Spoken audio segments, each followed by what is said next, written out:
أي رن تليفونك من رقم دولي عشان خايفين أنت تشوفي الخبر من مواقع التواصل الاجتماعي، يقولوا لك فلان الفلاني استشهد، فلان الفلاني راح، ظهر خالك كلهم راحوا. لما أنا نهرت وصرخت على التليفون في أحد الأخبار، أهلي ردوا علي بطريقة غريبة: إيش في مالك؟ شدي حالك، إحنا كلنا مشاريع شهداء، إحنا في أي لحظة ممكن يتصلوا عليك يقولوا لك أهلك كلهم راحوا. بدك تكوني مستعدة لهذا الخبر، وبدك تكوني قوية، عشان إحنا ما خلفنا بنات رغا. مش إحنا بناتنا اللي يستنوا حدا يسندهم. بدك تطلعي وتقفي على رجليكي، عشان أنتي مجبرة تقفي على رجليكي. Manusia-manusia yang menyedari perangkap-perangkap ini. Ada manusia-manusia yang menyedari permainan-permainan dan percaturan ini, dan ada yang sebaliknya, menyerahkan sepenuhnya jiwa dan raga mereka untuk diabdikan dan diperhambakan kepada golongan ini. Ada yang sanggup bekerja untuk golongan ini demi menjayakan falsafah Zionisme tadi. Akhir sekali apa yang jadi? Setiap kali musuh-musuh Islam melaksanakan satu-satu agenda, satu-satu program, satu-satu konspirasi, biasanya akan berlangsung dengan cemerlang dan jaya. Tetapi kadang-kadang terfikirkah kita, siapakah insan-insan dan individu-individu yang turut sama terlibat secara langsung atau tidak langsung dalam kejayaan program-program konspirasi-konspirasi ataupun agenda tadi? Mungkin ada sebahagiannya umat Islam sendiri dan penganut agama Islam itu sendiri. Kita tengok contoh apa yang berlaku beberapa hari ini, yaitu tentang pengumuman Presiden Amerika US Donald Trump tentang penguasaannya terhadap Baitul Maqdis. Dari satu sudut berkemungkinan mereka nak create satu benda, yaitu mereka nak tengok sejauh mana negara-negara ataupun wilayah-wilayah yang banyak ini akan terbahagi dan berpecah kepada 3 kelompok. Yang pertama, bila kita umum Baitul Maqdis ini milik Israel, kita nak tengok kumpulan mana, negara mana yang paling kuat menentang kita. Oh, senarai. Oh, ni kuat ni. Ni pun kuat juga ni. Ni pun berapi-rapi. Ni dah perlu pepandu punduk tala kat kita dah ni. Ni dah tentera dia dah atok dah ni. Ni kereta kebai awak keluar dah. Ni paling kuat lawan kita. Dia ada yang kedua tu sederhana. Ada time dia lawan, ada time semangat dia berkobar-kobar, ada time dia anggap tu isu biasa. Dan ada negara-negara yang langsung tak ambil tahu pun, tak mau ambil tahu pun isu ni. Seolah-olah dia duduk macam kelompok mana? Kelompok yang pertama tadi. Hang nak berperang pun jangan ganggu aku. Hang nak hancur pun jangan ganggu kami. Hang nak tembak pun jangan terkesan dengan kami. Hang nak bom pun kami tak termasuk. Sebenarnya isu-isu ni, sebenarnya Jerusalem, Baitul Maqdis ni tanah milik siapa? Yahudi claim dia lebih berhak. Yahudi dakwa dia lebih aula untuk bumi Baitul Maqdis. Benarkah tanah Jerusalem ataupun Baitul Maqdis Israel yang mereka duduki ini layak dan berhak untuk mereka? Itu yang mereka claim, bukan? Baik. Kalau kita tengok sejarah lebih awal, siapa sebenarnya penghuni paling awal duduk di bumi ini? Kalau ikut pakar-pakar arkeologi dan ahli-ahli sejarawan, lebih kurang 14,000 hingga 8,000 sebelum Masihi. Bumi ni, bumi yang bergolak sekarang, dihuni oleh satu bangsa yang dipanggil bangsa Nafutiyah. Bangsa Nafutiyah adalah antara bangsa yang dikenal pasti paling awal menghuni bumi ini. Kemudian bangsa ini mungkin lupus ataupun mengalami diaspora, penghijrahan dari satu tempat ke satu tempat yang lain. Kemudian pada tahun 5,000 hingga 3,000 sebelum Masihi, bumi ini dikenal pasti dihuni oleh orang-orang Kan'an. Dipanggil bumi Kan'an. Penduduk dia ialah orang-orang Kan'an. Sebab tu bila Nabi Allah Ibrahim meninggalkan bumi Babylon, dia berhijrah ke bumi ini digelar sebagai tanah Kan'an, bumi Kan'an, dan orang-orangnya disebut sebagai Kan'anit. Itu 5,000 hingga 3,000 sebelum Masihi. Itu yang asal. Kemudian bila duduk di situ 3,000 hingga 2,500 sebelum Masihi, datang satu lagi bangsa juga dari ketamadunan Mesopotamia yang disebut sebagai bangsa Amori. Bangsa Amori dululah bangsa yang telah menjajah bumi Babylon.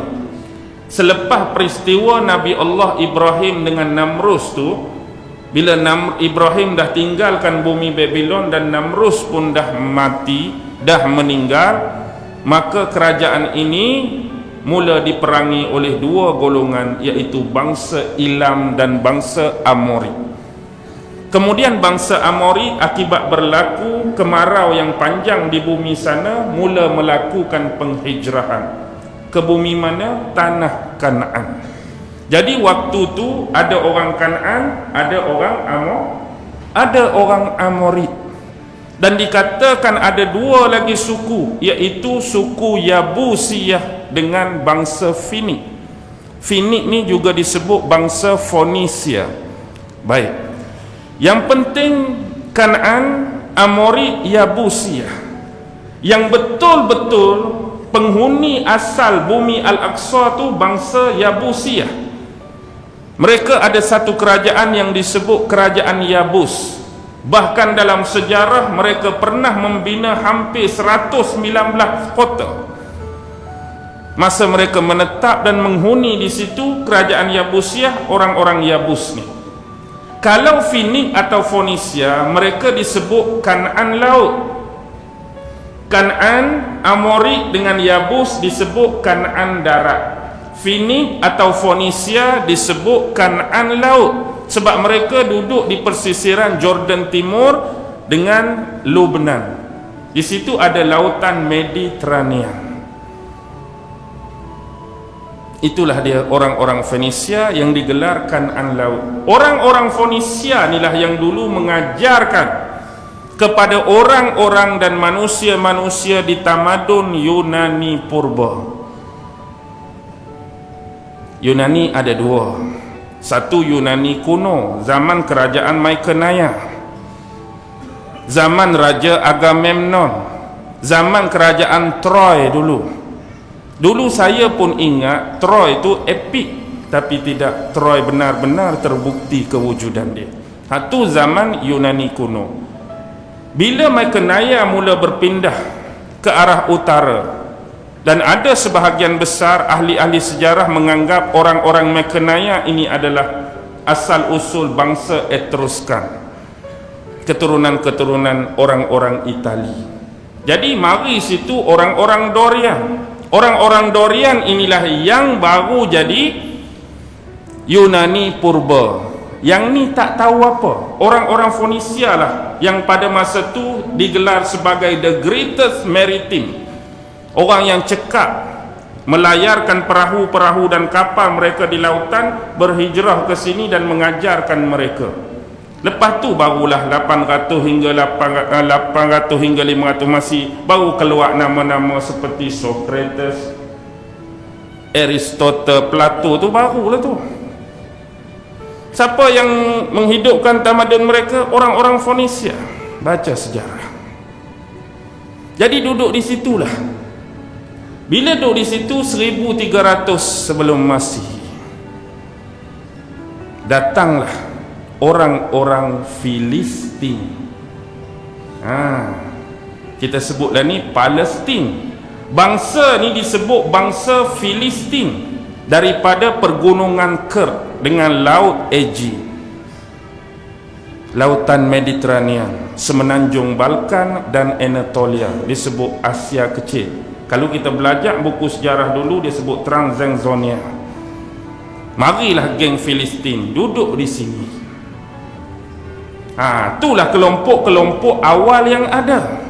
Barulah mari Nabi Allah Ibrahim pun duduk di situ. Sekali dengan orang Kan'an ada, orang Amorid pun ada, orang Yabus pun ada, orang Fonisia pun ada, orang Filistin pun ada. Lalu beranak pinak. Ringkas cerita, isteri kedua dengan anak Ismail dihantar ke Mekah. Isteri tua, anak dia Nabi Allah Ishak, duduk di bumi ni lah. Sebab tu kita baca sirah, bangsa kaum Nabi Allah Ishak ialah bangsa Kan'an, sebab dia duduk di bumi Kan'an. Jadi merebaklah keturunan mereka sampai Nabi Allah Ishak, sampai Nabi Allah Yaqub, sampai Nabi Allah Yusuf. Mereka duduk di sini. Mereka asal bukan di sini, mereka menumpang di sini. Ingat cerita ni.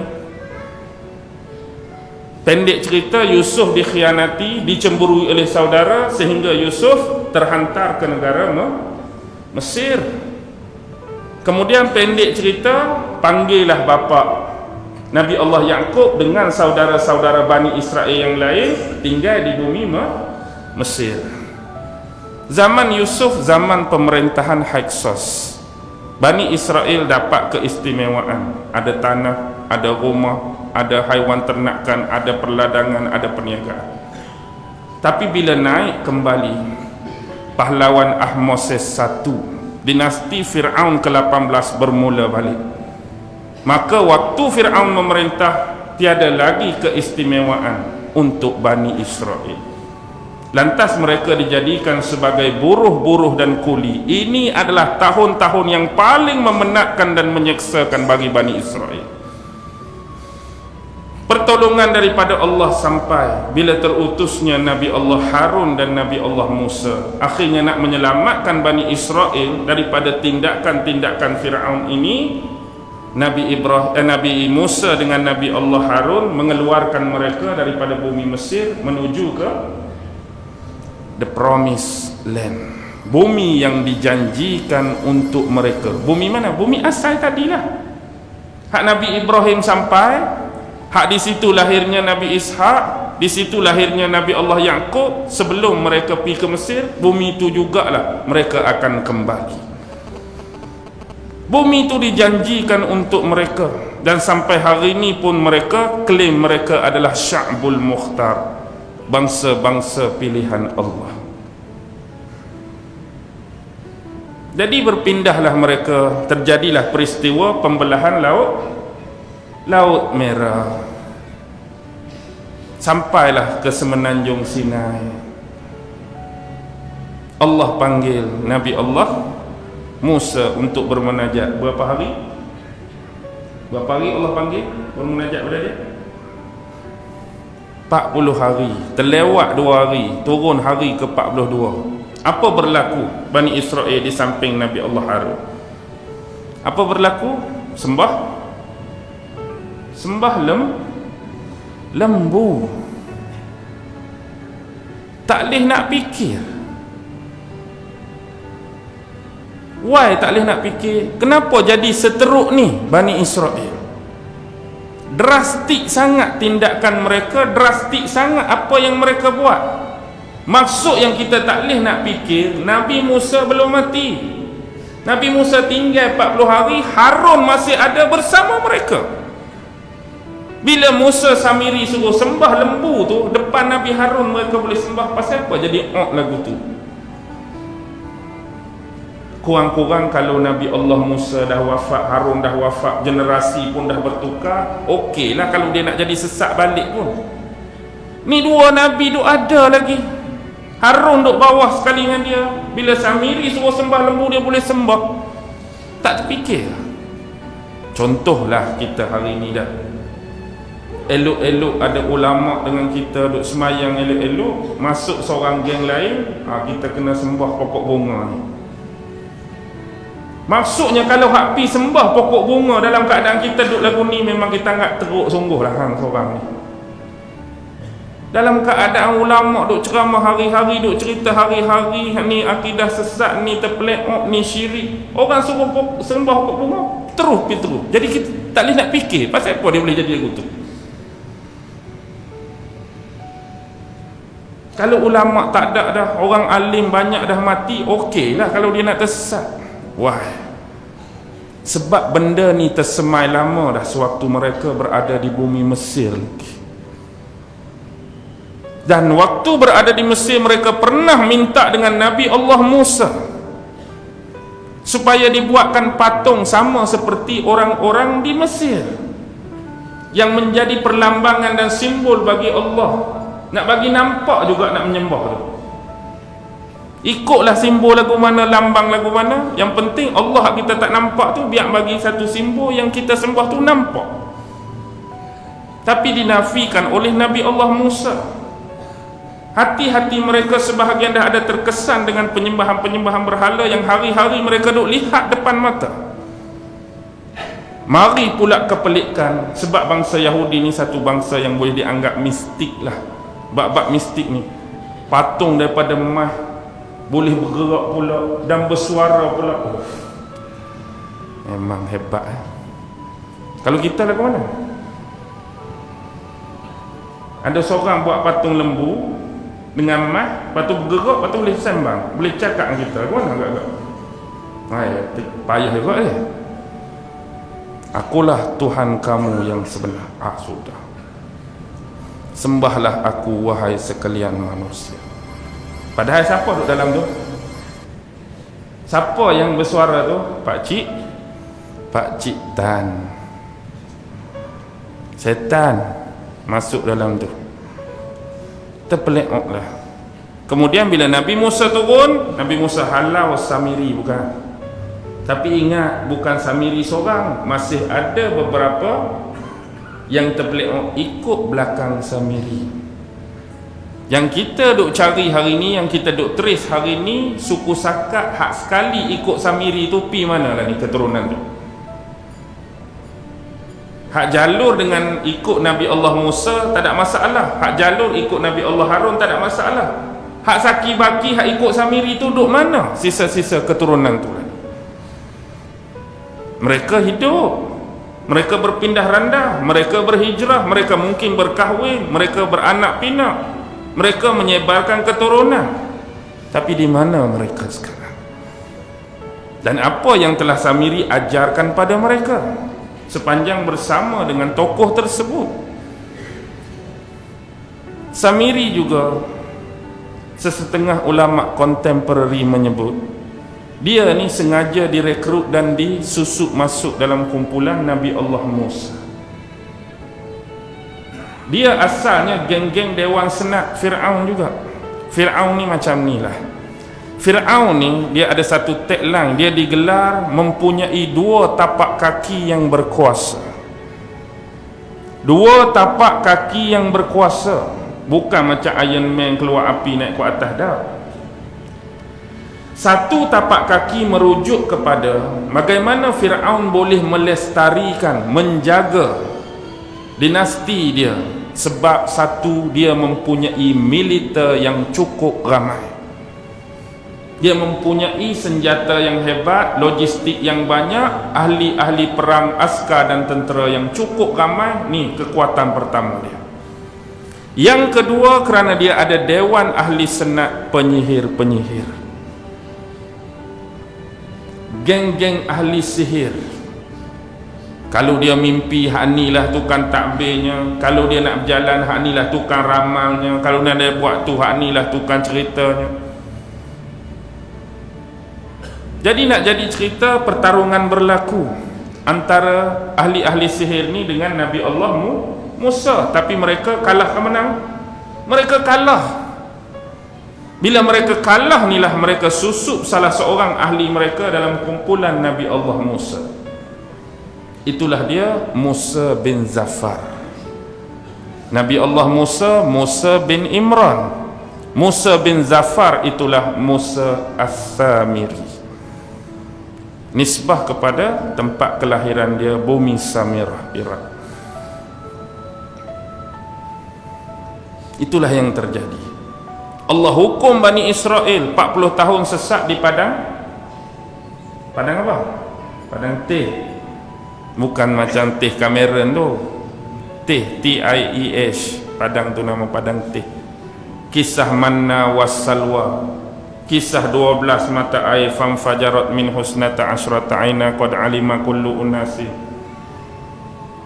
Cerita nak balik semula ke Mesir sebab makanan ada satu jenis je. Hak ni je hari-hari boring, hak ni je hari-hari muak. Kalau kita duduk Mesir dulu, walaupun hamba, walaupun kuli, macam-macam makanan kita boleh makan. Perangai. Bila kekurangan makanan dan air, mereka merungut dengan Nabi Allah Musa hingga keluarnya ular-ular kecil yang berbisa yang mematuk-matuk mereka, bukan mematikan tetapi memeritkan dan menyiksakan. Akhirnya buatlah apa dia, serpent of bronze tu, ular tembaga tu kan, hak lilit pada macam batang salib tu. Siapa yang kena patuk tengok pada ular ni sembuh. Mari siapa yang kena patuk tengok pada ular ni sembuh. Mari siapa yang kena patuk tengok pada ular ni sembuh. Jadi sebab dia ada kuasa penyembuhan, gambaran tadi, simbolik tadi sekarang ni berada pada logo apa? Logo kesihatan sedunia. WHO gambar apa? Gambar apa? Ular berbelit. Kuang-kuang gambar jarum ke tak? Kesihatan. Gambar pil ke? Gambar ubat ke? Apa kena mengena ular dengan kesihatan? Badak air boleh. Labi-labi boleh. Pasal apa tak pilih binatang-binatang tu? Perlu ular tadi. Mungkin ini adalah sebahagian-sebahagiannya yang perlukan penjelasan lebih lanjut dan terperinci, yang boleh dianalisiskan lagi. Adakah mempunyai berkaitan atau sebaliknya? Baik. Bumilah yang dijanjikan sampai dah. Sampai dah di sempadan. Tapi bila tengok orang Kanaan, orang Amori, orang Yabus, orang tu, Allah, tubuh besar-besar weh. Tubuh kekar-kekar, tinggi-tinggi, sado. Istilah bahasa moden kan, sado dah. Tapi kita tak sedar. Sado tu merujuk kepada besar dan bodoh.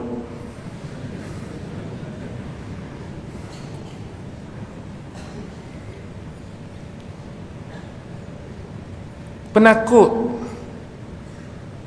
Bila Nabi Musa ajak mereka masuk berperang lawan orang-orang dalam ni, apa yang surah Al-Baqarah cerita? Izhab anta wa rabbuka faqatila inna hahuna qa'idun. Pergilah kamu wahai Musa bersama Tuhan kamu sekali, ajak Tuhan kamu pilah berperang. Inna hahuna qa'idun. Kami di sini tunggu. Kalau menang kami masuk, kalau kalah kami lari. Kalau menang kami masuk, kalau kalah kami lari, tak jadi masalah. Hak jadi masalah izhab anta wa rabbuka. Nak perang sangat, pergilah kamu wahai Musa sekali dengan Tuhan kamu. Tuhan Musa tu siapa? Allah. Celupak ke tak celupak? Celupaklah. Sampai Nabi Allah Musa rasa malu. Bak penakut perang, bak takut mati ni bukan hari ni. Orang-orang Yahudi, Zionis, Bani Israel ni takut mati. Dulu lagi penakut dah nak berperang. Dan masa tu jugalah selepas kewafatan Nabi Allah Harun. Harun wafat sebelum tu. Setahun kemudian baru wafat Nabi Allah Musa. turunlah malaikat Allah Israel alaihi salam. Israel datang menyerupai manusia, datang bawa pesanan daripada Allah, suruh tanya Nabi Allah Musa, wahai Musa, kamu ni nak mati ikut umur yang Allah tentukan dan takdirkan ke kamu nak minta tangguh umur kamu? Tanya Nabi Allah Musa. Kalaulah kita kata Nabi Musa tu umur 100, kamu nak mati dengan umur Allah tetap 100 ke kamu nak minta tangguh lagi? Nasib baik Nabi Musa yang ditanya. Kalau Israel mari menyamak jadi orang, tanya kita agak-agak bagaimana? Ustaz, kira hak Allah tetap tu 55, tapi kalau nak tangguh pun boleh. Agak-agak hak mana kita pilih? Jangan saya seorang, samalah orang lain pun. Agak-agak pilih hak mana? Hak 55 ke minta tangguh lagi? Minta tangguh belaka. Sebab tu karakter bila Allah sebut tentang mati dalam Quran, fa iza jaa ajaluhum la yasta'khiruna sa'atan wa la yastaqdimun. Bila datang ajal seseorang, tidak dilewatkan walau satu saat dan tidak dipercepatkan. Bila Allah sebut tentang mati dan kewafatan, karakter yang disebut cepat dulu ke pelewat dulu? La yastakhiru dulu. Sebab maintain mentaliti manusia ni, bila sebut bab mati, nak mati cepat ke mati lambat? Tok Imam nak mati cepat ke mati lambat? Nak mati lambat lah ke Tok Imam pun? Kalau bab mati semua nak mati lambat walaupun tak tahu. Mentaliti ni Quran Sunnah. Dia sebut la yastakhirun wa la yastaqdimun. Okey. Baik, bila mari tanya lagu ni, dia dah serabuk dah dengan perangai orang-orang Bani Israel ni. Dah lah serabuk dengan hak tu, mari pula Israel tanya bab persoalan mati. Lalu apa jadi? Nabi Allah Musa tampak muka Israel tercabut mata. Baca Bukhari, baca Muslim hadis. Nabi Musa tampak Israel terkeluar biji mata. Lalu Israel naik menghadap Allah. Ya Allah, ya Tuhanku, mengapa kamu hantar aku, kirimkan aku kepada manusia yang tak mau mati? Lafaz hadis sebut, lalu Allah memperbaiki kembali mata Israel, suruh turun sekali lagi. Tanya balik persoalan ni. Kali ni kalau dia nak mati hak Allah tetap, go on. Kalau dia pilih nak tangguh, cara tangguh dia ialah kena cari seekor lembu. Lembu ni kena duduk belakang lembu. Duduk alik belakang lembu, angkat tangan ni, tepek di punggul lembu. Besar mana tapak tangan tu, tanda molek ni punggul lembu ni, akak. Agak-agak hak bekas tapak tangan kita saat ni, kalau bila bulu sosok berapa ribu bulu. Hak penuh tapak tangan ni. Bayangkanlah kalau kita bila sosok bulu hak penuh tapak tangan ni berapa ribu. Koya-koya ya, berapa ribu? Wadah-wadah. 10,000. 10,000. Selah bulu setahun tangguh dia. Pas kalau 10,000 tahun. Tapi Nabi Musa pilih mana? Pilih Allah tentukan. Bayangkan kalau Nabi Musa pilih kat ni, hidup lagi ke tak Nabi Musa tadi? Hidup lagi sekali dengan kita.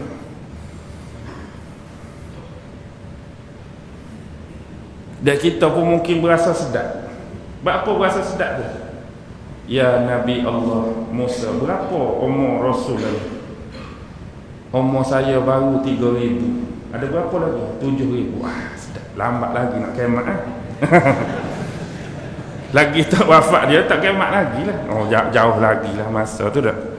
Tu perkiraan yang kita kata bukan nak menghina Rasul dah, cuma nak rayaknya lagu tu lah. Allah buat tu comel dah, pilih hak ditentukan dia. Tapi nak mati lagu mana? Boleh buka lagi hadis. Nabi Musa minta, kalau ni lah sempadan dia.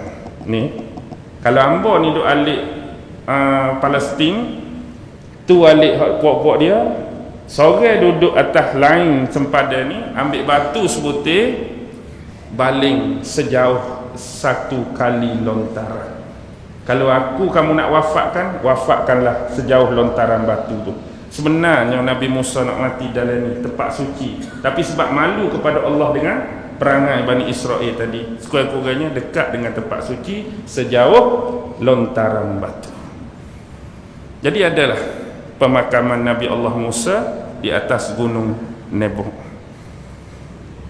Waktu Rasulullah cerita ni dekat sahabat, Rasulullah kata, sekarang ni kita berada di bumi Madinah. Kalau lah ni aku cerita kita duduk tempat tu, pasti aku akan tunjukkan pada kamu itulah tempat pemakaman Nabi Allah Musa. Satu tanah yang berpasir dan berbatuan merah. Okey. Bila mati Nabi Allah Harun, mati Nabi Allah Musa, siapa nak buat masuk Bani Israel ni? Siapa nak pimpin mereka? Siapakah dia peneman yang bawa ikan sewaktu pergi cari Nabi Allah Khidir? Siapa? Hak teman Nabi Musa cari Nabi Allah Khidir dalam surah Al-Kahfi tu siapa? Hak tukang bawa ikan tu siapa tu? Nabi Yusha bin Nun bin Yufraim bin Yusuf alaihi salam, tu cicit Nabi Allah Yusuf. Dalam agama Kristian dia disebut Joshua. Joshua tu Nabi Allah Yusha. Dialah yang memimpin Bani Israel berperang. Masuklah berperang hari Jumaat. Teng sampai waktu asar. Nak menang ni. Bani Israel dipimpin oleh Nabi Yusha nak menang dah. Tapi bila lebih dah waktu asar, kebimbangan mula datang pada diri Nabi Allah Yusha. Sebab apa? Sebab bila matahari terbenam, malam tu jatuh malam apa? Malam tu jatuh malam Sabtu. Dan hari Sabtu adalah hari yang mulia di sisi bangsa Yahudi. Tidak boleh sesekali berlaku pertempuran, peperangan, apatah lagi menumpahkan darah. Maksudnya bila matahari jatuh kena berhenti. Sedangkan kita nak menang, ruginya kalau kita tak ada menang sebelum mentari jatuh. Pani kita kena berstop dah. Bila kita stop, orang boleh lari, orang boleh strategi balik, orang boleh reka plan baru lagi. Kita kena menang juga. Masa inilah Nabi Allah Yusha berdoa dan bermohon kepada Allah agar pergerakan matahari terhenti pada paksi dia. Stop matahari, tak jalan masa. Perang sampai menang. Bila menang Bani Israel ke atas orang-orang bumi Kanaan, barulah matahari bergerak balik. Inilah kisah tertahannya matahari di tangan Nabi Allah Yusha. Ada clue tak dalam kisah ni? Ada clue tak dalam kisah ni? Baik. Sekarang ni saya nak mengajak tuan-tuan berfikir. Saya bukan nak mengesahkan, ini bukan suatu kepastian. Tapi sebelum ni, bila kita sebut tentang sains, kita diajar bumi dan planet-planet lain mengelilingi matahari. Matahari tetap, bumi dan planet lain keliling matahari. Bila nak suruh berhenti masa, sepatutnya Nabi Allah Yusha minta matahari berhenti ke bumi yang berhenti? Matahari tak bergerak, hak lain pusing. Patut kalau nak berhenti masa, Nabi Yusha perlu doa matahari berhenti ke bumi yang berhenti? Patut bumi yang berhenti. Tapi hak sebenarnya bagaimana? Suruh kawan ni berhenti. Maksudnya siapa yang diam, siapa yang bergerak sekarang? Bumi diam, matahari yang bergerak ke? Matahari diam, bumi yang bergerak? Sini kita akan dapat clue dia. Sepatut Tuhan akan memperbetulkan, silap tu kamu minta matahari berhenti. Sepatut kamu kena berdoa bumi lah berhenti. Sebab bumi yang keliling matahari. Matahari duduk tetap dah. Jadi bila matahari berhenti, kita akan dapat gambaran. Ni saya ajak berfikir, saya bukan ahli sains. Tentu ada sesuatu yang boleh kita fikirkan kembali tentang teori-teori sains yang dipersembahkan kepada kita sebelum ini. Baik, masuklah, menang.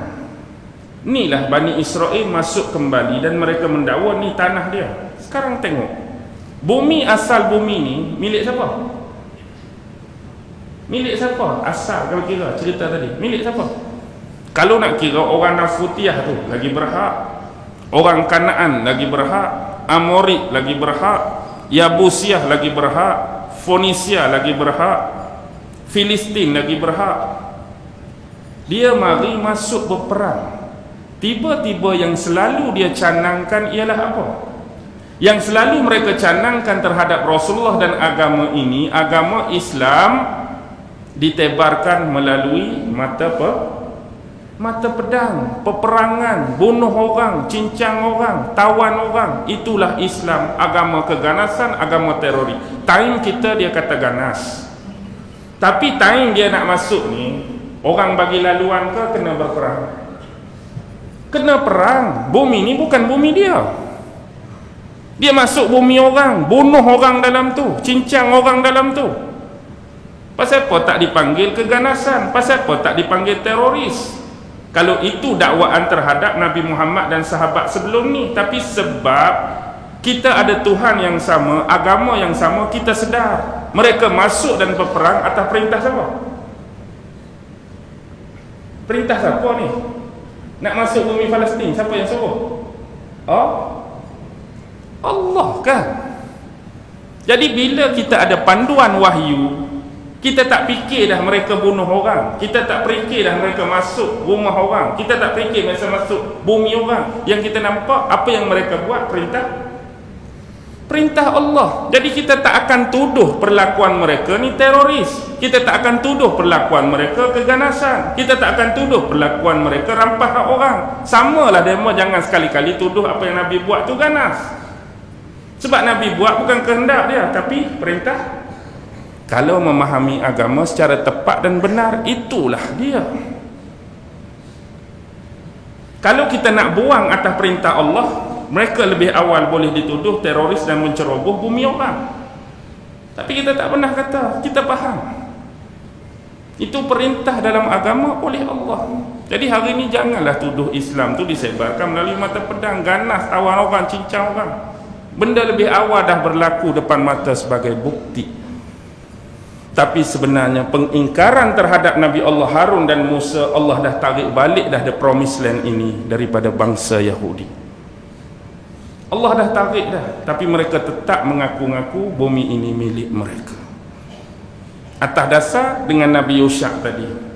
Sampailah lepas Nabi Yusha meninggal, mari pemimpin kedua, Izkil bin Boza. Mari pemimpin ketiga, Khalid bin Yuqanna. Sampailah pemerintahan 12 hakim Bani Israel.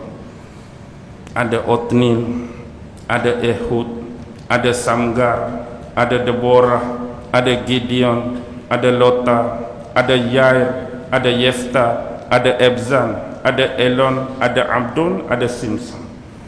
Itulah 12 hakim Bani Israel. Berakhir dengan Simson. Simson tu di sisi mereka, di sisi kita itulah Nabi Allah Syam'un. Samson and Delilah, itulah dia.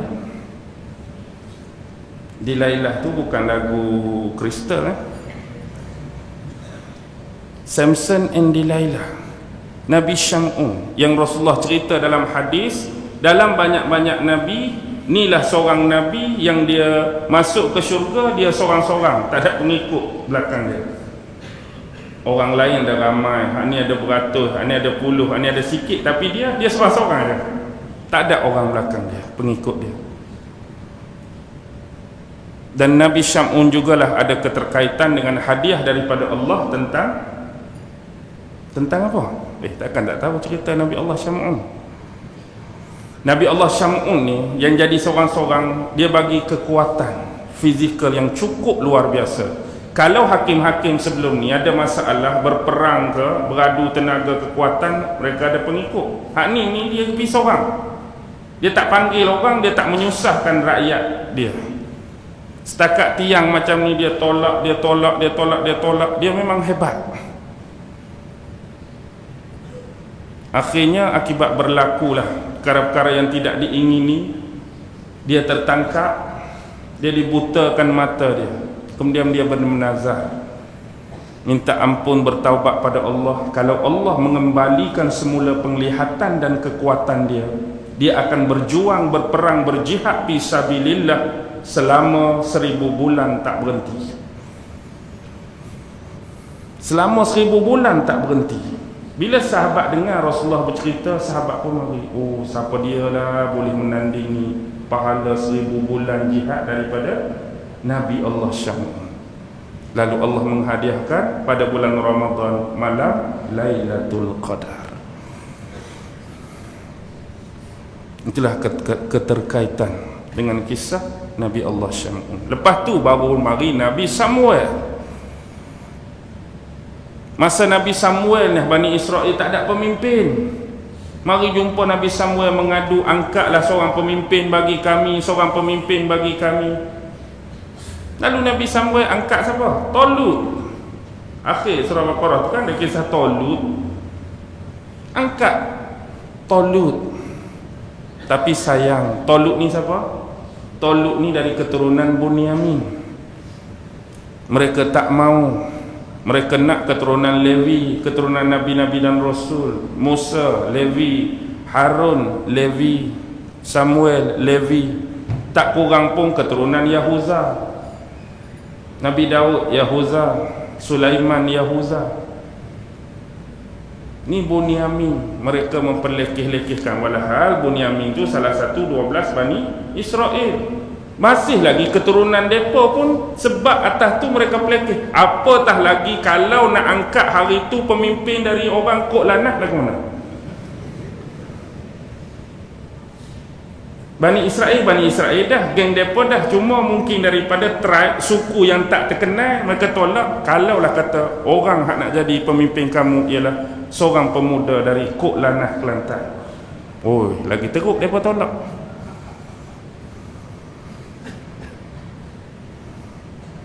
Okey, nampak? Baik, akhirnya marilah satu benda, Tabut As-Sakinah, the Ark of Covenant ni.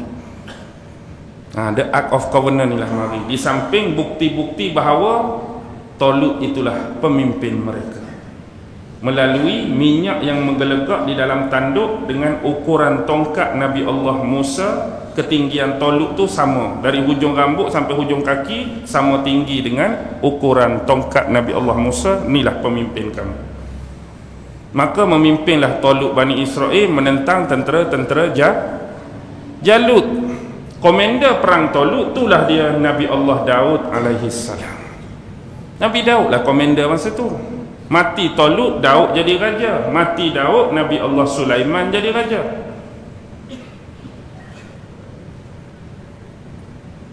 Lepas tu apa berlaku?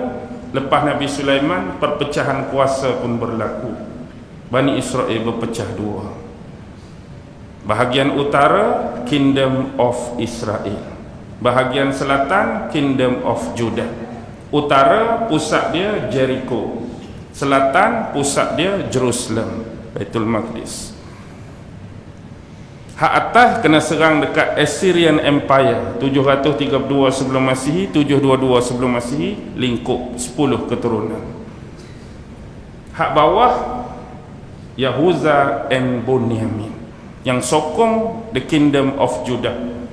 Diserang oleh siapa? Raja Bukhtansar, Raja Nebukadnezar dari kerajaan Babylon baru. Namrus dia panggil Babylon kuno, Nebukadnezar dipanggil Babylon baru. Habis ranak negara Israel. 50 tahun selepas penyerangan tersebut, jiran kepada Babylon, Babylon Iraq. Sebelah Iraq ada apa? Sebelah Iraq kerajaan apa? Kerajaan Iran, Parsi. Parsi adalah Maharaja Cyrus the Great, salah seorang tokoh yang diwar-warkan sebagai Alexander the Great, Iskandar Zulkarnain. Serang pula Nebukadnezar, lingkup Babylon. Babylon jadi wilayah jajahan Parsi. Cyrus the Great, raja yang adil, raja yang saksama. Kesian dekat Bani Israel, balik semula ke bumi Israel. Bina balik kerajaan kamu, aku bagi duit, aku bagi material. Lalu waktu inilah mereka bina kembali the Temple of Solomon, haikal Sulaiman. Sebab hubungan akrab ni lah yang tolong mereka ni. Cyrus the Great, kerajaan apa? Parsi tolong Yahudi. Hari ni pelik tak kalau di Iran 3 daerah besar, Tehran, Isfahan dan Hamdan, ramai orang Yahudi. Mereka kenang lagi kisah lama. Sebab bagi orang-orang Yahudi, Iran adalah bumi suci kedua selepas Israel. Sebab ramai nabi-nabi Bani Israel